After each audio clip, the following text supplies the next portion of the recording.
প্রতি ওনার ন্যূনতম একটা সম্মান বোধ নাই। এখনই যে দলের মহা কিছু হয়ে গেছে, মঈন খানকে বক্তব্য দিতে থামাই দিল।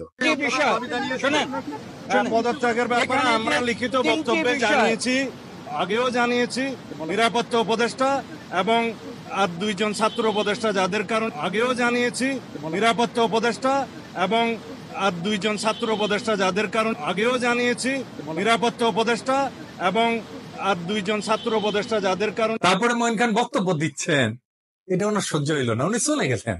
দেখেছেন, দেখেন। যে তিনটি বিষয় নিয়ে আমরা কথা বলেছি আপনারা শুনেছেন, সংস্কার, বিচার এবং নির্বাচন। আমরা স্পষ্ট ভাষায় বলেছি ওনার নিজের দলের সিনিয়রদের যিনি সম্মান দেন না, উনি দেশের সাধারণ মানুষকে সম্মান দিবেন কিভাবে? আবার ওনার বক্তব্যের টোন দেখেন, মনে হয় ধমকায় ধমকায় কথা বলতেছেন। নিরাপত্তা উপদেষ্টা এবং আর দুইজন ছাত্র উপদেষ্টা যাদের কারণে এই সরকারের নিরপেক্ষতা ক্ষুণ্ণ হচ্ছে, তাদেরকে বাদ দেওয়ার জন্য আমরা আজকেও লিখিত বক্তব্য আমরা দিয়েছি। সেই আশ্বাস ওনারা দেখবেন, আমরা আমাদের বক্তব্য দিয়েছি। আবার পাশাপাশি আমির খসরু মাহমুদের বক্তব্য দেখেন, নম্র বিনয় ভাবে বলতেছেন, তাই না? দেখেন, আমি একটু বলি, এখন আমি একটু বলি, মূলত সংস্কার এবং বিচার, নির্বাচন, এই তিনটার উপর আলোচনা হয়েছে। তো সালাউদ্দিন সাহেবের টোন দেখেন, আবার দেখেন। নিরাপত্তা উপদেষ্টা এবং আর দুইজন ছাত্র উপদেষ্টা যাদের কারণে এই সরকারের নিরপেক্ষতা ক্ষুণ্ণ হচ্ছে, তাদেরকে বাদ দেওয়ার জন্য আমরা আজকেও লিখিত বক্তব্য আমরা দিয়েছি। মনে হয় ধমকাইতেছেন, ওনার ধমকানের কেউ তো দে না। হ্যাঁ, সে বলে সুপুরে সরাইলে সাংবিধানিক সংকট তৈরি হবে, আর প্রফেসর ইউনূস পদত্যাগ করলে জাতি নাকি বিকল্প পয়সা নেবে। মানে সুপুর কোনো বিকল্প নাই, হাসিনার যেমন বিকল্প ছিল না, সুপুরে বিকল্প নাই। যাই হোক, এটা আওয়ামী লীগ বললে তো মানা যাইতো, এটা বিএনপি বলে যে সুপুর কোনো বিকল্প নাই। কোন লেভেলের বেদবি দেখেন। সালাউদ্দিন সাহেবকে নিয়ে কয়েকটা প্রশ্ন উঠছে, বলে খুব গুরুতর প্রশ্ন, যেটার জবাব ওনারা দিতেই হবে, বিএনপি কেও দিতে হবে, কারণ বিএনপি ক্ষমতায় যাইতে চায়, সরকার গঠন করতে চায়, এবং বিএনপির মুখপাত্র সালাউদ্দিন সাহেব। আলাপ উঠিছে যে সালাউদ্দিন সাহেবের পোলা এস আলমের অফিসে বসতেছে, এই ব্যাপারে সালাউদ্দিন সাহেবের বক্তব্য কি? এস আলমের সাথে সালাউদ্দিন সাহেবের সম্পর্ক কি? এটা না একটা ব্যাখ্যা দেশবাসী জানতে চাইতে পারে। সারা দেশে একটু ধারণা প্রবল, সালাউদ্দিন সাহেব শেখ হাসিনার ক্যাশিয়ার, দুর্বৃত্ত অলিগার্ক এস আলমকে, তার বাণিজ্যিক সাম্রাজ্যকে প্রোটেকশন দিতেছেন। সাহেব যখন ধরা পড়ছিলেন, গুম হয়েছিলেন যে বাসায়, ওইটা এস আলমের একজন কর্মচারীর বাসা ছিল। অদ্ভুত ব্যাপার না? ফিরে আসলেন, যে গাড়ি চললেন সেটাও একজন এস আলমের গাড়ি। সালাউদ্দিন সাহেব গুম কমিশনে জবানবন্দি দিচ্ছেন, এটা সত্য। গুম কমিশন একটা ফ্যাক্ট ফাইন্ডিং কমিশন, এখানে জবানবন্দি দিলে গুমের বিচার হবে না, গুমের বিচারের জন্য আন্তর্জাতিক অপরাধ ট্রাইব্যুনালে অভিযোগ দায়ের করতে হবে। সালাউদ্দিন সাহেব আন্তর্জাতিক অপরাধ ট্রাইব্যুনালে কোনো অভিযোগ জমা দেন নাই, আজকা পর্যন্ত জমা দেন নাই। এটা নিয়ে ইলিয়াস বলছিল, ইলিয়াসকে কি গালাগালি সবাই, ইলিয়াস তো ভুল বলে নাই। সালাউদ্দিন সাহেবের গুমের বিচার হোক, উনি ট্রাইব্যুনালে অভিযোগ দায়ের করেন, উনি কেন করেন নাই এখনো পর্যন্ত অভিযোগ দায়ের, এই প্রশ্ন ওনাকে করাই যায়, এবং রাজনৈতিক নেতা হিসেবে এটার জবাব ওনাকে দিতেই হবে। হাইলি সিকিউরড এরিয়া, কাছে এয়ারফোর্সের অফিস, আর কয় হয়েছে একটা গোয়েন্দা সংস্থার অফিস, আমরা ধারণা করি এটা রয়ের অফিস। কে রাখলো ওখানে ওনাকে? উনি অনুপ্রবেশের দায়ে গ্রেপ্তার হয়েছিলেন, উনি তো চাকরি করতেন না ইন্ডিয়াতে, উনি ইন্ডিয়াতে রাজনৈতিক আশ্রয় পান নাই। ওনার এই সুপার ফ্যাবুলাস লাইফস্টাইলের টাকা কে দিছে? টাকা কে দিছে? উনি আয় করেন নাই, তাহলে টাকা কি বাংলাদেশ থেকে পাঠানো হয়েছে হুন্ডি করিয়া? হুন্ডি আপনি করতে পারেন, এটা অর্থ পাচার না? এইগুলো লেজিট এবং বৈধ প্রশ্ন, আপনারা বলতে হবে টাকাটা কে দিছিল, কেঙ্কা করে গেছিল। এইবার একটা চমক, বিশাল চমক, সিট বেল্ট বেঁধে নেন। যাদের সালাউদ্দিন সাহেবের সঙ্গে দেখা করতে গেছে কিছু লোক ওই শিলং এর বাংলোতে, তার মধ্যে ছবিতে ডাইন পাশে গালে হাত দিয়ে বসে আছে ব্যক্তিটা কে? হ্যাঁ, ব্যক্তিটা গুরুত্বপূর্ণ, কারণ সালাউদ্দিন সাহেবের সাথে সকল মিটিং এ তার উপস্থিতি দেখা যায়।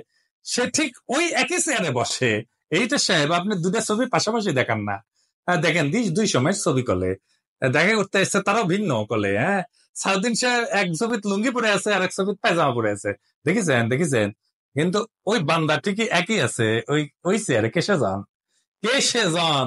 তার নাম কি জানেন? তার নাম বিপ্লব পার্থ।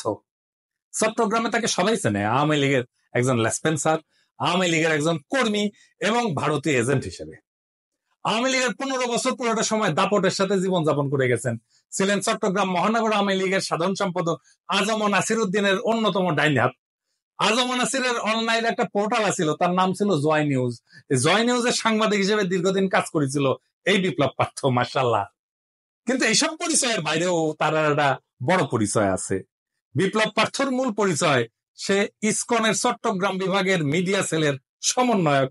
হ্যাঁ, সমন্বয়ক না, সমন্বয়ক। হ্যাঁ, এটা আবার গৌরবে ফেসবুকে ঘোষণা দিয়ে প্রচার করেছিল সে। চট্টগ্রামে চিন্ময় ইস্যুতে সবচেয়ে বেশি যে লোকটা সক্রিয়, সেটা হইতেছে বিপ্লব পার্থ। দেখেছেন মিছিলে, দেখেছেন আজম নাসিরকে দ্বিতীয়বার চট্টগ্রাম সিটি কর্পোরেশনের মেয়র নির্বাচনের জন্য মনোনয়ন পাওয়া দেওয়ার জন্য ওই নাকি অমিত শাহর কাছে নিয়ে গেছিল আজম নাসিরকে। আওয়ামী লীগ সরকারের আমলে বিপ্লব নাকি 60 বারের বেশি ইন্ডিয়া সফর করেছে, গর্ব করে কইতো, সব জায়গায় প্রচার করতো। আর এই সমস্ত সফরের নাকি বেশিরভাগই ছিল সরকারি সফর। তার পাসপোর্ট যাচাই করা হোক, তার প্রমাণ মিলবে। ইমিগ্রেশনে খোঁজ নেন, দেখেন কয়বার গেছিল। এটা পুলিশের কাজ, গোয়েন্দা সংস্থার কাজ। কেন একজন ব্যক্তি এতবার ভারত সফরে গেল, সেটা নিশ্চয়ই কারণ আছে। অনুসন্ধান করে এই রহস্য উদ্ধার করা হোক। এতদিন আওয়ামী লীগ হইলেও, এত সাজলেও আওয়ামী লীগ সাজলো, 5ই আগস্টের পর হঠাৎ করে রূপ বদল করে বিএনপি হয়ে গেছে। সব প্রোগ্রামে যায় বিএনপি। একসময় সাংবাদিকতা করলে এখন পুরোপুরি বেকার করে এবং কাজ করে না। তো শোনা যায় আর কি যে ওক নাকি রয় ঢুকাইছে বিএনপির মধ্যে এবং বিএনপির সমস্ত তথ্য ভারতে পাচার করার জন্য। এমন একজন বিতর্কিত সেন্সিটিভ লোক ফ্যাসিবাদী সরকারের সময় কয়েকবার দেখা করছে সালাউদ্দিন সাহেবের সাথে। কি কারণে? সালাউদ্দিন সাহেবকে তো কইতে হবে কেন সে সব মিটিং এ থাকে। 5ই আগস্টের পর বিপ্লব পার্থ শেল্টার হইতেছে, গডফাদার হইতেছে বিএনপির আরেক স্থায়ী কমিটির সদস্য আমির খসরু মাহমুদ চৌধুরী। দেখেন ওর সাথে, দেখেন খালি ঘুরে বেড়ায়। স্বীকৃত, এটা প্রকাশ্য এবং স্বীকৃত। অথচ গত 15 বছরে ছাত্র দল এবং যুব দল করা হিন্দু সম্প্রদায়ের প্রচুর লোক আছে চট্টগ্রামে, তারা কাছে ফিরতে পারে না আমির খসরু মাহমুদের।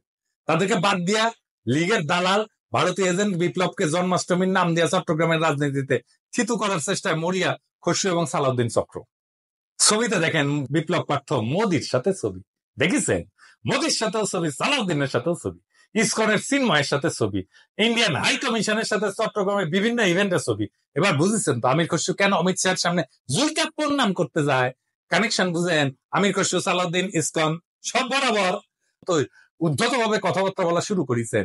সামনে ওনাকেও সম্ভবত আমরা হাসিনার প্রতিবেশী হিসেবে ভারতে দেখতে পাবো। মাশাআল্লাহ। সালাউদ্দিন সাহেব, মানুষ আপনারা ইন্ডিয়ান মাল বলে, আপনি শোনেন না, কিন্তু ক্যামেরা ঠিকই শুনে। এই যে দেখেন আপনারা কয় ইন্ডিয়ান মাল আসিছে,